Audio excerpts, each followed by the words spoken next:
Hi guys, welcome back. Open hammer రీసెంట్గా ఈ మూవీకి చాలా ఆస్కార్ అవార్డ్స్ వచ్చినాయి. మరి ఈ మూవీ ఎలా ఉంటుందా ఏంటనేది మూవీ అయితే చూసేసినమాట. సో దీని గురించి అయితే డీటెయిల్గా మాట్లాడేసుకుందాం. ఈ మూవీ ఒక బయోపిక్, మన హైడ్రోజన్ బాంబును తయారు చేసిన ఒక సైంటిస్ట్ యొక్క బయోపిక్ అనమాట. 3 hours ఉంటుంది. క్రిస్టోఫర్ నోలన్ డైరెక్షన్లో వచ్చిన మూవీ. సో హాలీవుడ్ అనగానే మనకి హై వోల్టేజ్ యాక్షన్ ఇలా అయితే ఎక్స్పెక్ట్ చేయకండి. మూవీ అంతా కూడా ఒక drama, simple dialogues, expressions, emotions and ఈయన కనిపెట్టాలనుకున్న హైడ్రోజన్ బాంబు. సో మొత్తం దీని గురించి ఉంటుంది. హై వోల్టేజ్ గ్రాఫిక్స్ ఇలాంటి అయితే ఏముండవు. జస్ట్ ఒక డ్రామా ఇష్టపడే వాళ్ళకైతే ఈ మూవీ డెఫినెట్గా నచ్చుద్ది. అండ్ కొంచెం మూవీ స్లోగా కూడా ఉంటుంది, ఎందుకంటే 3 hours ఉంటుంది. ఫస్ట్ హాఫ్ కొంచెం స్లో ఉంటుంది, సెకండ్ హాఫ్ అయితే ఓకే చాలా బాగుంటుంది. ఫస్ట్ హాఫ్లో ఏంటంటే మనకి మూవీ అంతా కూడా ఈయన హైడ్రోజన్ బాంబు కనిపెట్టాక, ఆ బాంబును ఉపయోగించాక జరిగిన కొన్ని పరిస్థితుల వల్ల ఈయన మీద ఒక ఎంక్వైరీ చేస్తారనమాట. ఆ ఎంక్వైరీని మనకి బ్లాక్ అండ్ వైట్గా చూపిస్తూ అండ్ ప్రజెంట్ అతని ఒక రిలేషన్షిప్స్ ఇవన్నిటిని చూపిస్తూ కథలోకి అయితే తీసుకెళ్తూ ఉంటారు.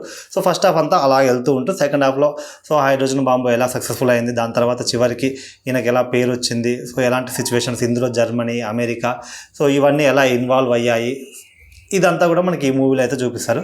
సో మూవీ ఓవరాల్గా బాగుంది. బట్ కాకపోతే ఏంటంటే స్లోగా వెళ్తుంది మూవీ అంతా. అంటే చాలా ఓపికతో ఇంట్రెస్ట్ పెట్టి చూడాలి.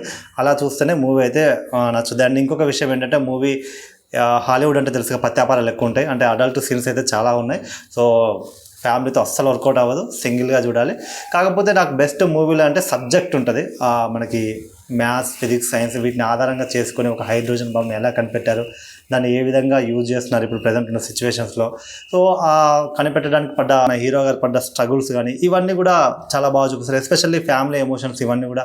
అండ్ యాక్టింగ్ అయితే చాలా బాగా చేస్తారు. మనకి ఐరన్ మ్యాన్ తెలుసు కదా, ఆ పర్సన్ కూడా ఉన్నాడు. సో ఆయన కూడా మనకి ఆస్కార్ అవార్డు వచ్చింది ఈ మూవీలో చేసినందుకు. సో బాగుంది ఓవరాల్గా. పర్ఫార్మెన్స్ కావచ్చు, పిక్చరైజేషన్ కావచ్చు, క్వాలిటీ విషయంలో కావచ్చు, ప్రతి ఒక్కటి కూడా చాలా బాగుంది. కాకపోతే స్టోరీ నరేషన్ ఏదైతే ఉందో అది మాత్రం ఖచ్చితంగా కొంచెం అయితే బోరింగ్గా ఉంటుంది, కొంచెం స్లోగా అనిపిస్తుంది. ఒక డ్రామాని సైలెంట్గా పీస్ఫుల్గా చూసే వాళ్ళకే ఈ మూవీ అయితే నచ్చుద్ది. మనకి హాలీవుడ్ అనగానే యాక్షన్, ఎలివేషన్స్ ఇలాంటి ఎక్స్పెక్ట్ చేసే వాళ్ళకైతే ఈ మూవీ నచ్చదు. అండ్ ఇంకొకటి ఎస్పెషల్లీ గుర్తుపెట్టుకొని ఫ్యామిలీతో అస్సలు వర్కౌట్ అవ్వదు, ఎందుకంటే ఇది మన హాలీవుడ్ కల్చర్ కాదు. మొత్తం కొన్ని సీన్స్ ఉంటాయి. అండ్ ఎస్పెషల్లీ నాకు ఇందులో నచ్చని సీన్ అంటే సో ఒక బెడ్రూమ్ సీన్లో వాళ్ళు ఒక వర్క్ చేస్తూ, అంటే తెలుసు కదా ఏం పని చేస్తారు, అది చేస్తూ మన భగవద్గీత, ఈ విష్ణు పురాణాలు ఏవైతున్నాయో వీటి గురించి డిస్కషన్ పెడతారు. సో ఆ సిచ్యువేషన్లో ఈ భగవద్గీత వీటి గురించి డిస్కషన్ పెట్టడం అయితే నాకు అస్సలు నచ్చలేదు.